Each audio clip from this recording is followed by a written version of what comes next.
Hello,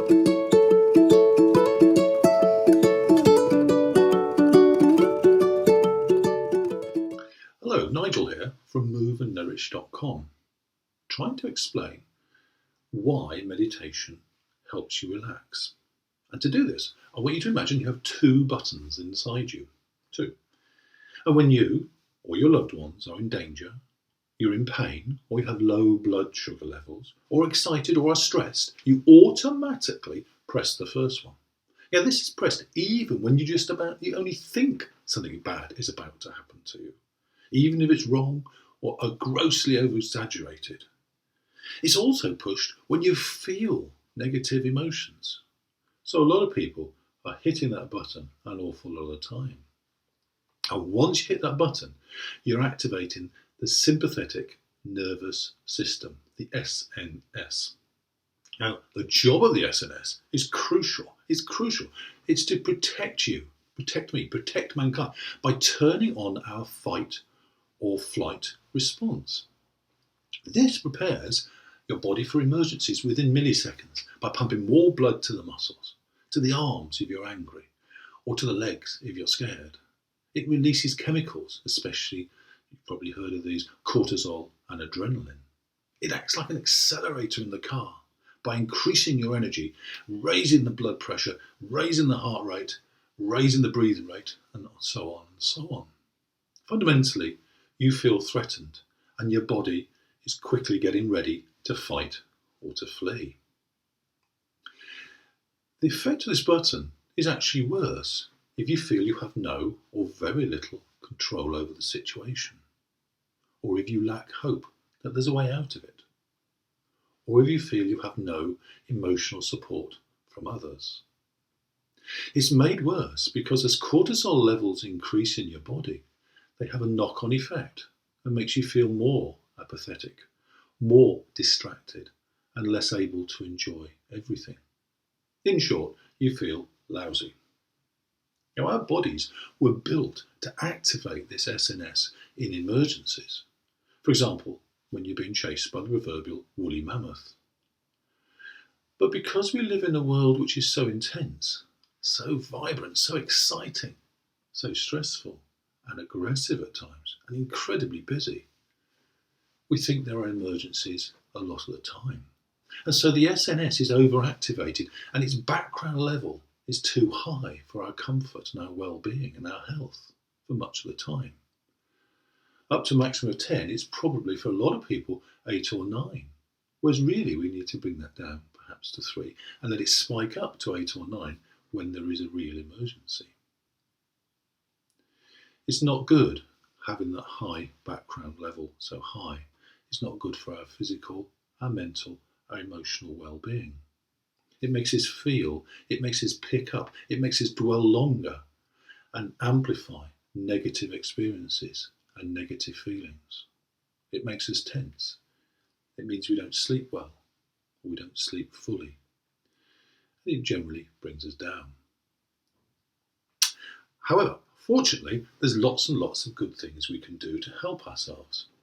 Some people reach for medicines, drugs of some sort, or look for ways to reduce stresses in their lives by changing jobs or partners. But those may not be options for you. So remember, there's the second button. And hitting the second button turns on the PNS, the parasympathetic nervous system, which works to conserve energy. It's like a brake in the car. It's your relaxation response. It's the rest and digest response, which you can activate yourself to quiet down the mind and relax the body. So your body is more able to heal itself from all sorts of illnesses, actually. It counteracts, regulates the SNS. And the good news is you can do all sorts of easy things to activate this. So, the following 2 or 3 ways are great ways to hit that PNS button, and they all work. Just try them. See what works for you. So here's a few. The first one is simply to inhale fully by expanding your rib cage, absolutely totally. Hold the breath for a moment or 2, and then exhale slowly. Are you ready? Here we go.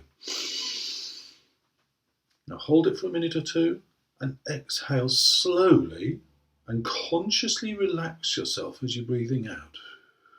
So relax, feel the relaxation spreading down through your body. Hold it and gently relax as the breath passes gently out of you.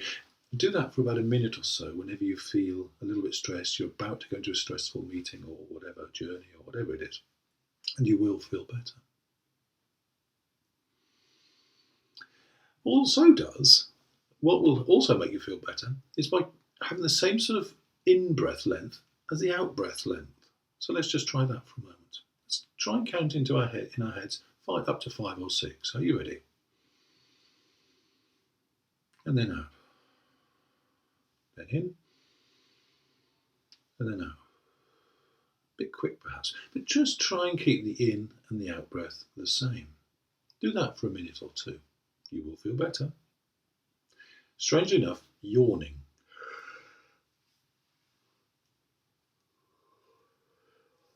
It may not look the most attractive feature in human existence, but it really does, weirdly, somehow or another, reduce the stress you feel. So does this. Fiddling with your upper lip. Just gently fiddling with your upper lip. After you've cleaned your hands, no doubt. Gratitude.